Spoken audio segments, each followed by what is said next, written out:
Defending champions RCB అద్భుతమైన start అందుకుంది. ఆడిన ఫస్ట్ మ్యాచ్ లోనే ఎస్ఆర్హెచ్ ను చిత్తుగా ఓడించింది. ముఖ్యంగా దేవదత్ పడిక్కల్, విరాట్ కోహ్లీ ఆడిన తీరుతో 200+ టార్గెట్ కాస్త చిన్నబోయింది. కమిన్స్ లేకపోవడంతో ఎస్ఆర్హెచ్ బౌలింగ్ పూర్తిగా తేలిపోయింది. ఇక ఈ మ్యాచ్ లో ముందుగా టాస్ గెలిచిన ఆర్సీబీ ఫీల్డింగ్ ఎంచుకుంది. దాంతో మొదట ఇన్నింగ్స్ ఆరంభించిన ఎస్ఆర్హెచ్ కు స్టార్టింగ్ లోనే షాక్ తగిలింది. Jacob Duffy SRH top order ను కుప్పకూల్చాడు. ట్రావిస్ హెడ్, అభిషేక్ శర్మతో పాటు నితీష్ రెడ్డిని సైతం వెనక్కి పంపిన జాకబ్ డఫీ సన్ రైజర్స్ ను కోలుకోలేని దెబ్బతీశాడు. దాంతో సన్ రైజర్స్ 4.3 ఓవర్స్ లో 29 రన్స్ మాత్రమే చేసి 3 వికెట్స్ కోల్పోయింది. ఈ దశలో captain Ishan Kishan, Heinrich Klaasen తో కలిసి ఎస్ఆర్హెచ్ ను ఆదుకున్నాడు. వీళ్ళిద్దరి మధ్య అద్భుతమైన పార్ట్నర్షిప్ నమోదైంది. ఈ ఇద్దరు కలిసి 4th వికెట్ కు 93 రన్స్ యాడ్ చేయడంతో ఎస్ఆర్హెచ్ మళ్లీ తిరిగి పుంజుకుంది. అయితే ఈ సమయంలో థర్డ్ అంపైర్ ఇచ్చిన ఓ రాంగ్ డెసిషన్ వల్ల క్లాసన్ అవుట్ అవడంతో అది కాస్త కాంట్రవర్సీ అయింది.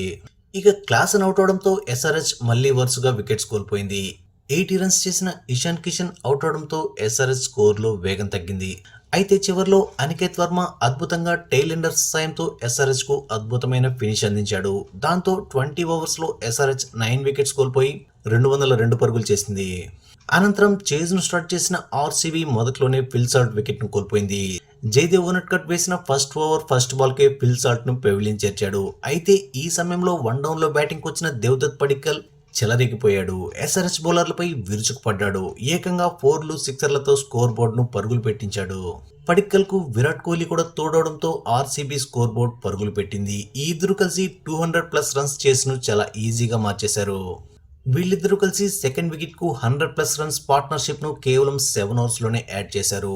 ఆ తర్వాత పడిక్కల్ అవుట్ అయినప్పటికీ ఇంపాక్ట్ ప్లేయర్ గా వచ్చిన కెప్టెన్ రజత్ పటిదార్ సైతం ఎస్ఆర్హెచ్ బౌలర్లపై విరుచుకుపడ్డాడు. కేవలం 12 బాల్స్ లోని 31 రన్స్ చేసి అవుట్ అయ్యాడు. ఆ తర్వాత వెంటనే జితేష్ శర్మ కూడా అవుట్ అయినప్పటికీ అప్పటికే ఆర్సీబీ విజయం దాదాపు ఖాయమైపోయింది. ఈ సమయంలో బ్యాటింగ్ వచ్చిన టిమ్ డేవిడ్ విరాట్ కోహ్లీతో కలిసి చేజ్ ను కేవలం 15.4 ఓవర్స్ లోనే ముగించి రికార్డు సృష్టించారు. దీంతో డిపెండింగ్ ఛాంపియన్ గా బరిలోకి దిగిన ఆర్సీబీ గ్రాండ్ స్టైల్లో విక్టరీ సాధించింది. ఇక ఆర్సీబీ విజయంలో కీలక పాత్ర పోషించిన జాకబ్ డఫీకి player of the match award లభించింది.